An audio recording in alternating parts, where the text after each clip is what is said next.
Já acordaram? Quem ainda não acordou? Gente, realmente, essa época do ano, o Rio Nilo ela fica com água com gás, tá? E assim, o mercado não avisou e eu também não prestei atenção. Então, se você não toma água com gás, antes de tudo, a gente tem uma água, tá ali embaixo, o pastor Luiz se puder pegar depois. Quem não gosta com água com gás, tem uma água normal ali, tá bom? Depois o pastor Paulo vai estar pegando ali. Mas, gente, perfeito, nós estaremos iniciando hoje falando sobre algo que vocês já sabem e que, tomara a Deus, que vocês já tenham percebido no andar da carruagem sobre liderança espiritual. Você foi escolhido a dedo, com muita oração. Até esse momento você já percebeu que você tem uma grande responsabilidade para com pessoas. E quando a gente fala de responsabilidade, nós precisamos cuidar do que nós tratamos com outra pessoa, do nosso relacionamento, mas também conosco mesmo. E é muito interessante que quando a gente fala essa questão de liderança, porque eu espero que até aqui você já percebeu também que estar em uma posição de liderança, liderança de um grupo base, de um plantio de uma nova igreja, isso significa responsabilidade e serviço. E é muito interessante isso, porque talvez o maior privilégio que nós tenhamos hoje é nós servirmos. Querendo ou não, quando nós olhamos para o maior dos mestres, Cristo Jesus, o que ele nos ensinou aqui foi servir, servirmos a outra pessoa. E nada mais do que uma liderança é o serviço. Tanto que uma coisa que a gente sempre aprende, aqueles que tiveram a oportunidade de passar pelos clubes desbravadores, vocês conhecem o triângulo, né? Aquele que já foi desbravador deve saber. Sabe por que o triângulo é invertido? Quem falou? Nem ouvi. Ah, tá. Perfeito. Exatamente. A liderança que está aqui na ponta não está como prioridade, mas nós estamos para servir os bravadores. E, gente, com toda certeza, nós estamos para servir a nossa igreja, nós estamos para servir a nossa comunidade. E o que implica de liderança é responsabilidade. E quando a gente fala sobre toda essa questão de liderança espiritual, estou na frente ainda, a gente percebe o que faz de nós líderes. Qual que é a grande diferença de você estar aqui hoje, de você liderar também um grupo base, há outras pessoas nesse grupo base, você está aqui na residência. O que implica essa liderança? A gente vive em um contexto onde todos querem ser líderes, e não somente em igreja, mas em empresas também. A gente tenta sempre associar liderança com cargo. Aquela pessoa está há mais tempo, tem um salário melhor. Na igreja não tem salário nada, só tem responsabilidade mesmo. E a gente entra muitas vezes de um vício de que a liderança é chefiar. Eu apenas delego atribuições e muitas vezes de uma forma autocrática. Eu espero que as pessoas me sirvam de acordo com o meu querer, assim seja a vontade do eu. E quando a gente fala de liderança, a gente entende uma grande diferença entre influência. E ainda mais nesse quesito religioso, de missão que nós vivemos, é uma influência que gera vida. Então, assim, um líder deve ser influente. E por muito tempo eu não conseguia entender essa questão de influência. E eu sempre perguntava, como que eu posso ser influente para alguma pessoa? Eu estava conversando até com o pastor Palu, e eu nem ia contar sobre isso, mas ainda bem que minha esposa não está aqui, né? E senão eu vou falar que eu estou elogiando ela. Mas ontem ela teve um momento, ela falou, amor, durante uma semana cansativa, ela falou, eu preciso fazer uma visita para os meus pais, os pais dos alunos, ela é professora. E só que esses alunos é de 3 anos atrás, tá? Que ela ainda mantém contato. E ela vai ter um aniversário e tal, mas é sexta-feira à noite, tem algum problema? Eu falei, não, vamos lá. E eu confesso que eu não queria não, estava muito cansado. Mas assim, resumindo, foi espetacular, a gente conversou, são famílias que não são adventistas, tá? Mas são assim totalmente abertas. E eu lembro que em 2020, tinha uma aluna, a Paloma, que a gente foi visitar e a mãe dela falou, prof, a brincadeira favorita da minha filha é brincar de professora Maria. Eu falei, nossa, gente, eu fiquei muito orgulhoso, muito orgulhoso. E ela chega em casa, ela quer dar aula. Eu falei, nossa, a pessoa tem que gostar, né? Passa o dia inteiro, eu quando criança não gostava, e ainda chega em casa, quer dar aula. Eu falei, bonita, porque é a professora dela. E aí ontem nessa conversa, a mãe da Paloma chegou na minha esposa e disse o seguinte: prof, agora sim está profissional. Como assim? Comprei até um quadro, uma lousa, e ela continua brincando de professora Maria. Gente, eu fiquei muito orgulhoso. E aí eu entendi o que é influência. Nós temos 2 ministérios, o ministério na igreja do Portão, mas também o ministério na escola. E, gente, é surpreendente como 3 anos depois uma criança gosta de brincar de professora. E eu fico imaginando, já pensou ela crescer, ela fala, pronto, eu quero fazer pedagogia, eu quero ensinar. E muitas vezes é uma influência que aconteceu lá no passado, quando a pessoa era criança ainda. Hoje eu sou pastor, um pastor bem novo, porque eu tive uma influência de pastores na minha vida. Eu sempre amei o Clube dos Bravadores. E aí houve uma época que, quando eu fui para um Campuri, eu vi aquele departamental com aquele terno verde. Eu falei, nossa, eu quero ser um desse. E eu sempre fui acompanhando, o clube me ajudou muito. Então, assim, todos nós passamos por experiências onde nós somos influenciados. Só que essas influências na nossa vida, muitas vezes, nos levam à vida eterna, como também à perdição eterna. Aquilo que a gente começa a colocar como valores que nós temos. Mas como que a gente consegue medir a espiritualidade de uma pessoa? Como você define que uma pessoa é espiritual? Pensa um pouco agora. Pense em uma pessoa espiritual, para a gente ser um pouco mais didático. Pensou uma pessoa espiritual? Por que você considera essa pessoa como uma pessoa espiritual? Se a gente pensa em uma pessoa como uma pessoa espiritual, por ela ser um ancião de igreja ou um pastor, a gente está levando isso talvez totalmente para o lado errado, de cargo e não de influência. Tá, se você talvez pensou em uma pessoa espiritual, pela posição, pelo cargo, pensa agora novamente em uma pessoa especial, de liderança, mas que influenciou você em alguma coisa da sua vida. Por que você considera essa pessoa uma pessoa espiritual? É porque ela sempre chega na igreja primeiro que todo mundo, ninguém pode perturbar ela. Ela chega, se ajoelha, sempre tem um irmão assim, não é verdade? Chega, se ajoelha antes de todo mundo e fica meia hora orando antes de começar o culto. Essa seria uma pessoa espiritual? Talvez, pode ser. Seria muito fácil se nós tivéssemos, ainda mais agora na pandemia, né, esse termômetro, a gente chega assim, a pessoa não é espiritual. Ah, pecador. Opa, amém, amém, espiritual. Ou mesmo se nós tivéssemos uma pessoa que a essência, onde ela passa, é como se houvesse um cheiro suave, agradável de espiritualidade. Cheguei perto dessa pessoa, nossa, tchu, espiritual. Como que nós definimos uma pessoa espiritual? Talvez as práticas espirituais. As práticas espirituais não definem uma pessoa como espiritual. Senão seria toda essa questão por obras. Mas é uma consequência, correto? De uma pessoa que busca Deus. Então, uma pessoa espiritual é uma pessoa que busca Deus, simplesmente, mesmo com seus erros, mesmo com seus defeitos. E é isso que é espetacular, é isso que é especial, porque nós podemos ser pessoas espirituais. E agora nós, que estamos na liderança de um grupo base, necessitamos ser líderes espirituais. Então, isso implica na nossa busca ao nosso Deus, perfeito? Abra sua Bíblia, por gentileza, em Mateus, no capítulo 13, versículo 24 e 30. Mas tem aqui também, se você quiser acompanhar. E diz o seguinte: propôs-lhes outra parábola, dizendo: o reino dos céus é semelhante ao homem que semeia boa semente no seu campo. Mas, dormindo os homens, veio o seu inimigo, e semeou o joio no meio do trigo, e retirou-se. E quando a erva cresceu e frutificou, apareceu também o joio. E os servos do pai de família, indo ter com ele, disseram-lhe: Senhor, não semeaste tu no teu campo a boa semente? Por que tem então joio? E ele lhes disse: o inimigo é que fez isso. E os servos lhe disseram: queres, pois, que vamos arrancá-lo? Porém ele lhes disse: presta atenção, não, para que ao colher o joio, não arranqueis também o trigo com ele. Deixai crescer ambos juntos até a ceifa, e por ocasião da ceifa direi aos ceifeiros: colhei primeiro o joio e atai-o em molhos para o queimar, mas o trigo ajuntai-o no meu celeiro.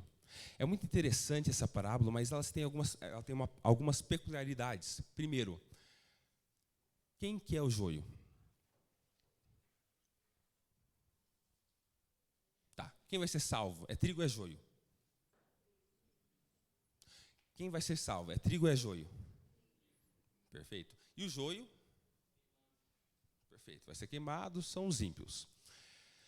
Vocês são joio ou trigo? Espero que trigo.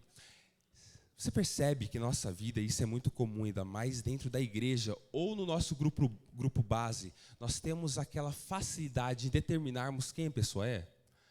Aquela pessoa é causador de problema, ó, você está causando discórdia aqui no meu grupo base, mas com certeza ela é joio e vai queimar. E a gente percebe, a gente olha pessoas e fala, aquela pessoa ali só está plantando discórdia, é joio. Você é trigo ou é joio? Volto a perguntar. Tá. Você não sabe então, né? Vocês têm segurança se vocês são trigo ou é joio? Misericórdia. Trigo? Mas você tem certeza disso? Mas nós temos certeza que nós somos trigo ou joio? Eu não tenho certeza. Eu espero, como vocês, ser trigo. Só que eu não sei se eu sou trigo ou joio. Da mesma forma que eu não sei se uma outra pessoa é trigo ou é joio. Quem é a única pessoa que sabe? Deus. Deus é o único capaz de julgar o coração de qualquer pessoa. É por isso que nessa parábola a gente entende, olha, não arranque, porque eu não sei quem é quem. Se arrancar aqui, pode ir algum trigo junto, e misericórdia. Então assim, vamos esperar no final, que aí o ceifeiro, que ele sim conhece quem que é trigo, quem que é joio, ele separa. Então tem uma grande diferença. Nós não sabemos quem são as pessoas espirituais. Eu não sei quem que é trigo e quem que é joio. Mas, o que eu faço agora então? Se eu não sei se eu sou trigo e nem joio. Sigo a minha vida. Simplesmente isso. Sigo a minha vida fazendo certo porque é certo. Pode um joio fazer boas obras? Pode. É natural. Pode um trigo fazer más obras? Pode também. Gente, se eu sou trigo, espero, eu posso fazer más obras? Posso fazer mal a alguém? Posso, mas isso não é natural. O que eu busco fazer todos os dias é o bem. Então, assim, boas obras ou más obras não determina se uma pessoa ela é espiritual ou não. Então, assim, segue a tua vida. Faça o que é certo pelo motivo certo. Por isso que existem muitas pessoas que vivem uma vida onde o status, ou a posição, ou o cargo, as deixam como pessoas espirituais. Pessoas, então, no caso, trigo. Mas, na verdade, a sua essência é totalmente contrária. Então, precisamos apenas fazer o certo porque simplesmente é certo. E é isso que a gente entende, então, essa questão do processo na vida espiritual, o processo da liderança espiritual.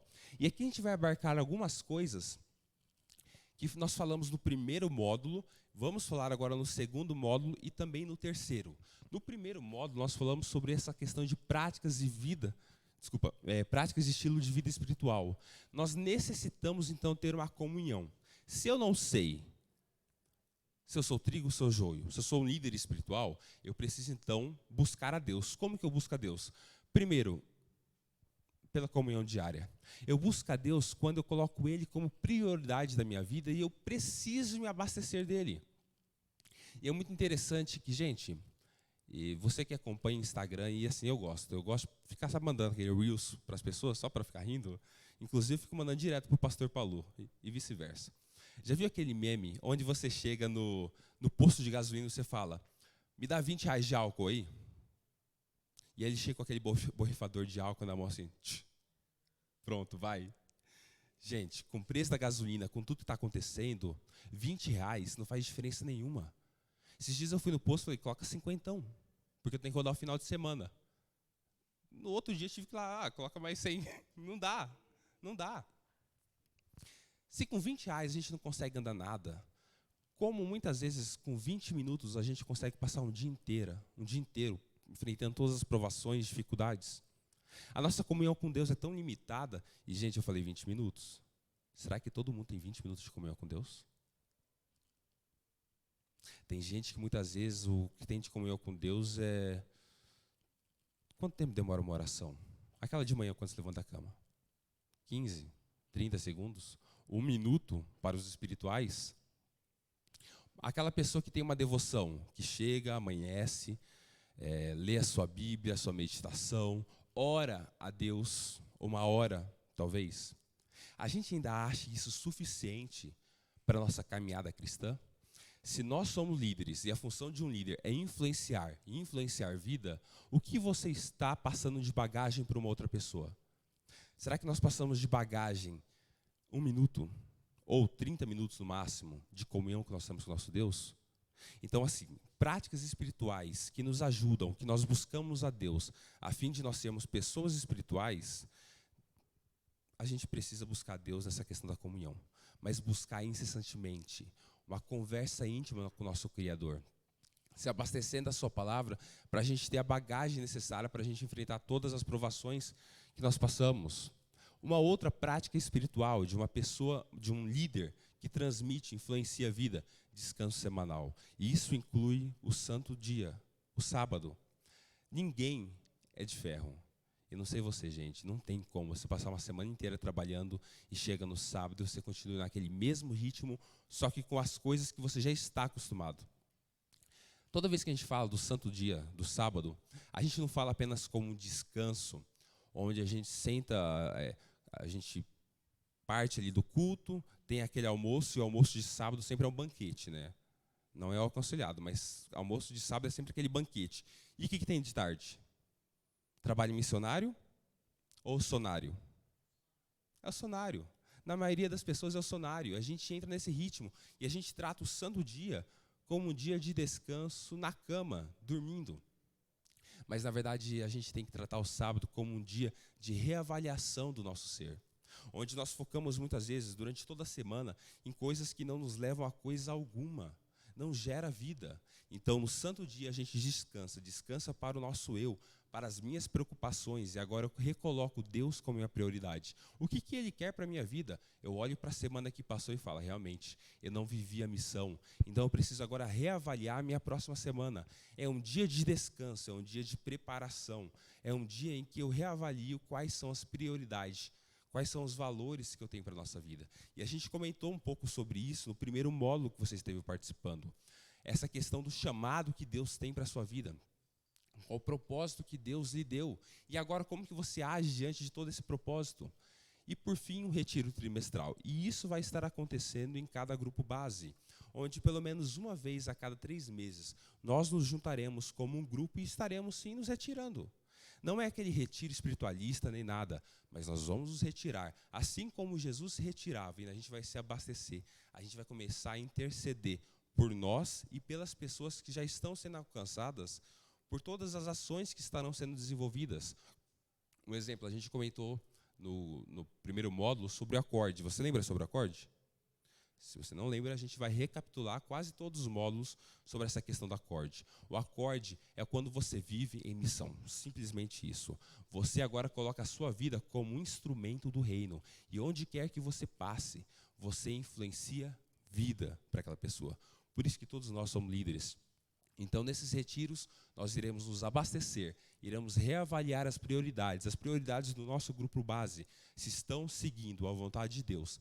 Intercedermos por nós, porque todos nós somos humanos, passamos dificuldades, passamos tentações, e você passará tentação e dificuldade que talvez você tenha a vontade de sair, de falar, chega, minha semana tão cansativa, é tanto trabalho que plantar uma nova igreja não está com a minha prioridade.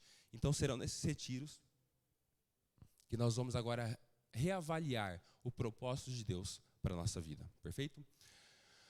Querendo ou não, a gente tem que seguir algum padrão. E tudo que nós fazemos nesse plantio segue esse padrão de Filipenses 2, do versículo 12 ao 13. Assim, meus amados, como vocês sempre me obedeceram, não apenas na minha presença, porém muito mais agora na minha ausência, ponham em ação a salvação de vocês, com temor e tremor. Pois é Deus quem efetua em vocês, tanto querer quanto realizar, de acordo com a boa vontade dEle. Queridos, se todo esse plantio, se todo esse processo que você está participando dependesse do seu eu falho, nada aconteceria. Só que a gente tem um alto padrão, só que nós não estamos sozinhos. E nesse padrão nós temos auxílio divino que irá nos guiar. Mas tudo precisamos então reavaliar a nossa vida. Primeiro, termos práticas espirituais, buscarmos a Deus, porque isso é influenciar a vida. Eu não consigo dar aquilo que eu não tenho, e a gente sempre fala isso. Então, o propósito de Deus para a sua vida começa quando você dedica tempo para conhecê-lo. Então, a gente passa pelo caminho. O primeiro caminho é a identidade, é nós entendermos quem nós somos, as nossas raízes. Quando nós vamos influenciar uma pessoa, eu preciso mostrar, olha, eu estou pregando isso porque eu creio, eu fui chamado, eu tenho uma raiz.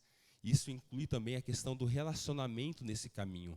Quando eu vivo em missão, eu sou influenciador, então eu preciso estar em contato com pessoas. Então eu preciso me relacionar. Mas como que eu me relaciono? Não é fácil nós nos relacionarmos. Tem gente que tem dificuldade em se relacionar com uma pessoa que dorme na mesma cama.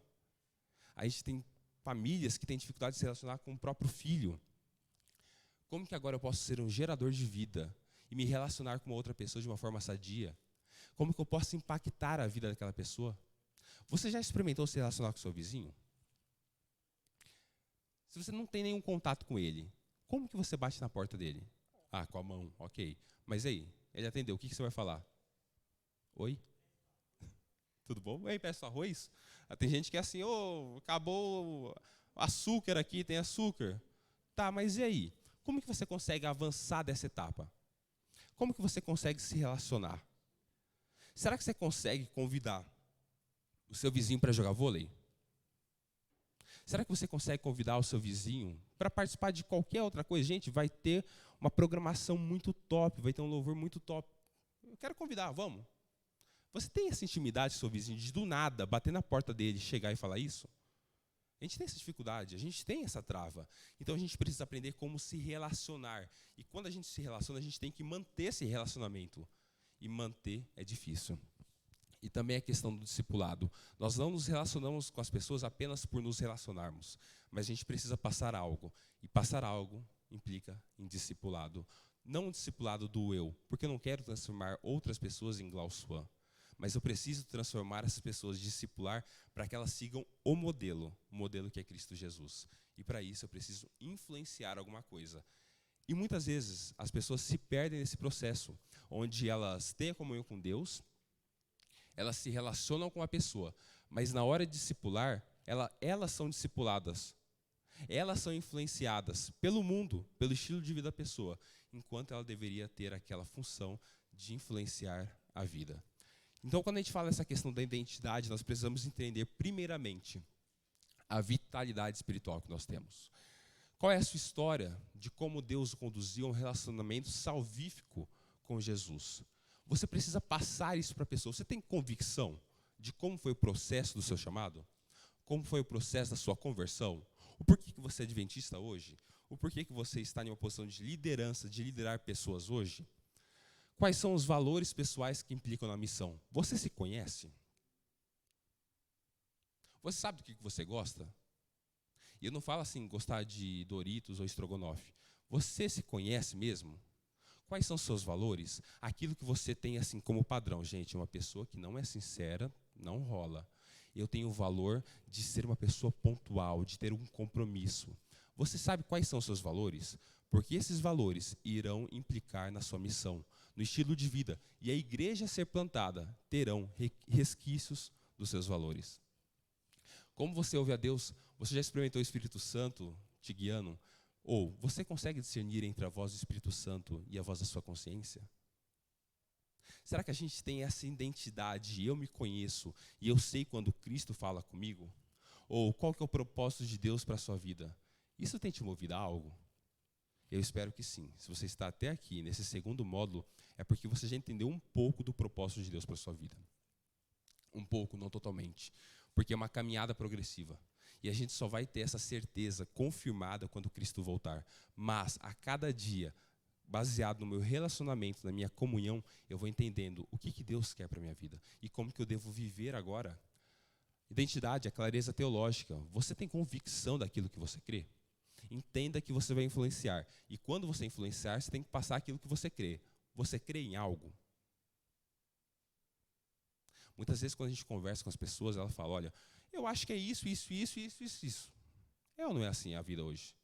Todo mundo tem opinião. Não existe uma pessoa que não tenha uma opinião. E as pessoas gostam de colocar a sua opinião como a verdade absoluta, correto? Ok. Tanto nas mídias sociais, em tudo. Quando você for conversar com uma pessoa e ela tem uma opinião que não é bíblica, você tem uma clareza teológica e uma convicção do que é certo? Vamos com uma coisa bem mais fácil agora.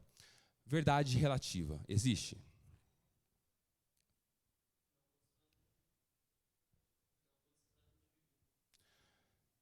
Tá, perfeito. Verdade relativa como um todo. Não existe, gente. Mas é isso que o mundo prega. Existe uma verdade absoluta, correto?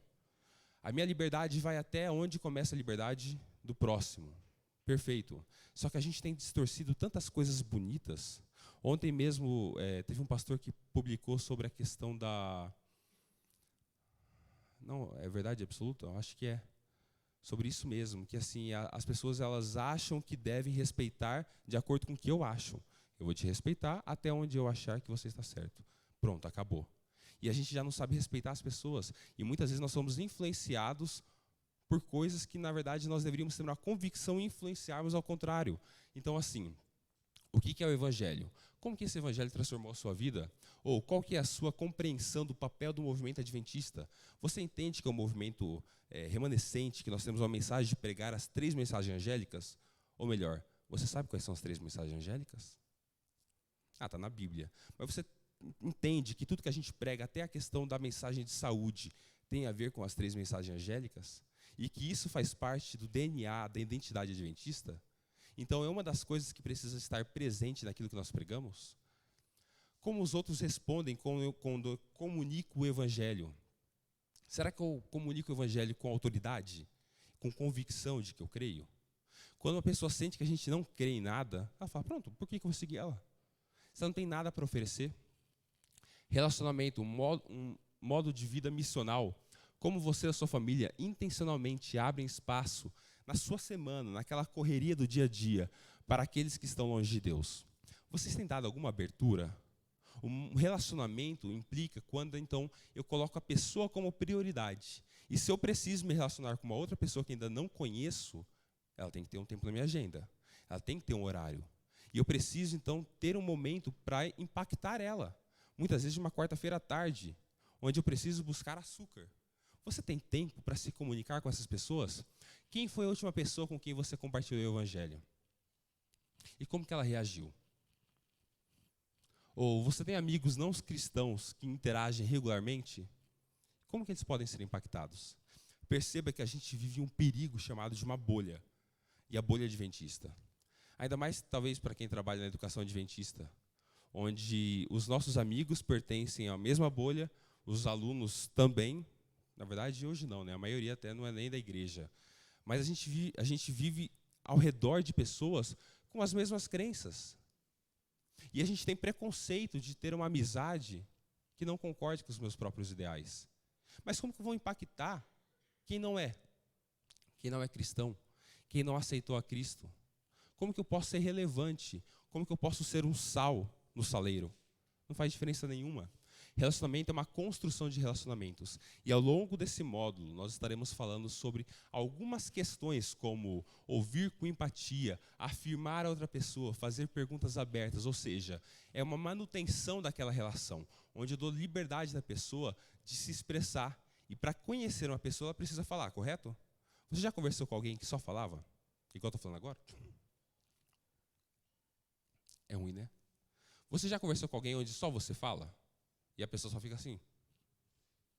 Gente, quanto tempo que dura uma conversa? Meia hora. E se torna cansativa. Uma conversa legal, aquilo que você sente prazer, ou melhor, você já recebeu uma visita que não parava de falar? Na sua casa? Chega o horário que você começa a olhar assim, que horas que ela vai embora? Porque o que é gostoso é quando você começa ali a trocar ideia, você conversa e você não vê a hora passar. Só que para isso a gente precisa fazer perguntas abertas, deixar com que a pessoa interaja conosco. Precisamos ser empáticos. Imagina só, qualquer coisa que você fala com a pessoa, ela sempre vai te dar um corte. Já encontrou alguma pessoa assim?